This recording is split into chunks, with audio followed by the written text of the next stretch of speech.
morning. I am Shreya Yaman. I am from Team E13 of CSE from the Department of Computer Science at Gokaraju Rangaraju Institute of Engineering and Technology. I am here today to speak to you about our major project that we completed over the span of 2 semesters.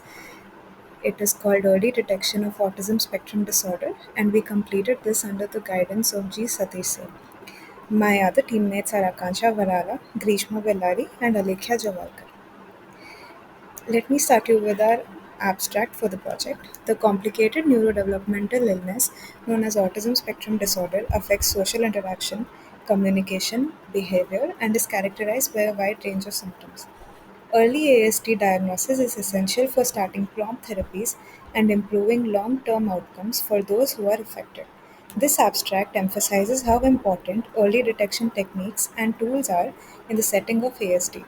The improvement of early detection requires a complex strategy that includes behavioral evaluations, genetic markers, and neuroimaging methods. The awareness that early intervention, frequently started before the age of 3, can dramatically improve a person's developmental trajectory and increase their prospects of leading satisfying lives is what motivates this pursuit.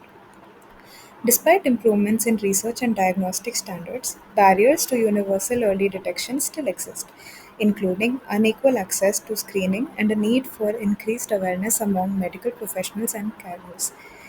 In order to promote early detection and intervention for ASD and eventually improve the quality of life for the afflicted individuals and their families, this abstract highlights the critical need for ongoing research, enhanced screening techniques, and more public awareness. This is the architecture diagram of our project. We start off with a database that is a collection of information that we have gathered from various questionnaires such as QChat, MChat, etc. and also data sets for adults, toddlers, and infants. These are various screening tools that are able to predict or tell whether a person has autism or not. This data is further pre-processed using pre-processing techniques. After we pre-process the data, that is removing duplicate data, missing data, etc., feature selection algorithms are used on this data to be able to choose features that are more significant to our result. After feature selection, we apply the classification algorithm over the data to be able to classify whether a person may or may not have autism. In the earlier days of our project, we compared our classification algorithm to various other algorithms to check if our accuracy is higher than theirs or not, so that we could confirm upon our algorithm. This is what the accuracy comparison module signifies.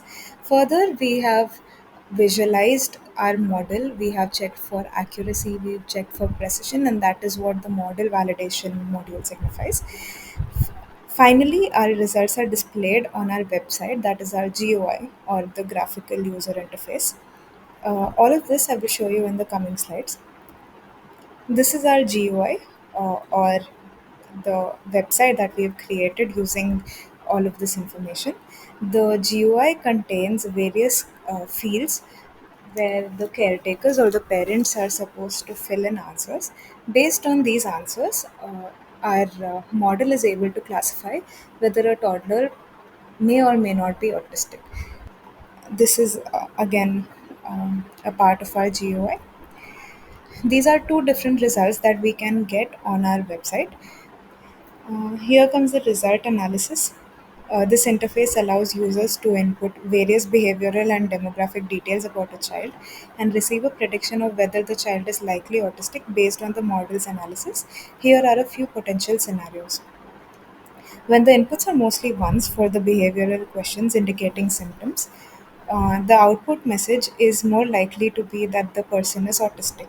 And because this is a very high probability, it will say that it is 89.81%. A warning with a yellow color is displayed, highlighting the urgency or concern. Um, Next, the second scenario is a low likelihood of autism. Here, inputs are mostly zeros for the behavioral questions, indicating that the behavior are normal developmental behavior. The output message here will be that the person is not autistic. Uh, signified by the 98.11 percentage. A green color tick icon is displayed providing a success message with a high percentage of non-autism likelihood. Uncertain or borderline case. Input is a mix of ones and zeros in the behavioral questions. Unclear or mixed responses about family history and other conditions. The percentage indicates user a borderline probability, say 53.8%, to seek further professional evaluation. The fourth scenario is a typical development in toddlers. Difference in percentage of the autism for same age but different milestone developmental values. In typical development, the likelihood of the individual not being autistic is 83.26%, while for significantly delayed developmental milestones, the likelihood of the individual being autistic is 92.09. Uh, the next few slides are excerpts of our review paper and our research paper that we are yet to publish.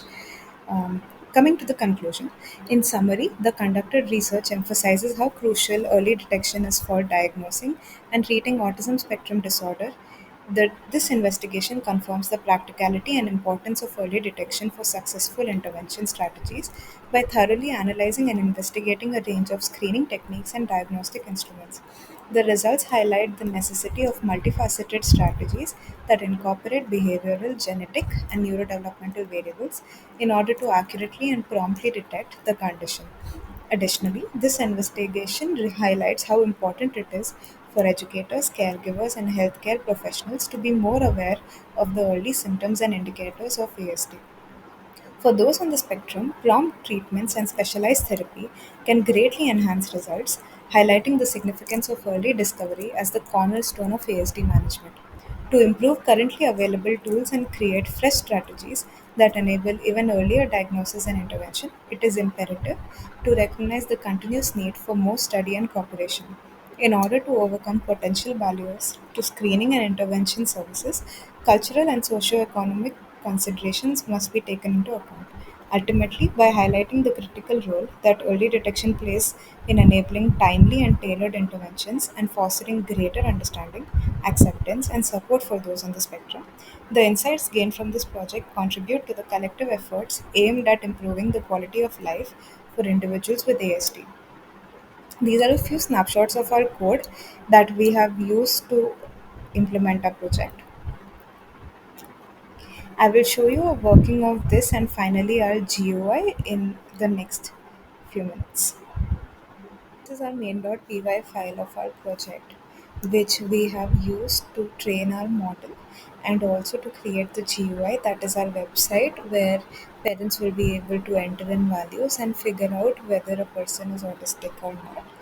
Here we run a command, that is a streamlit command, to be able to run our file on the browser so that we can view the website on a Google Chrome or a Microsoft Edge browser.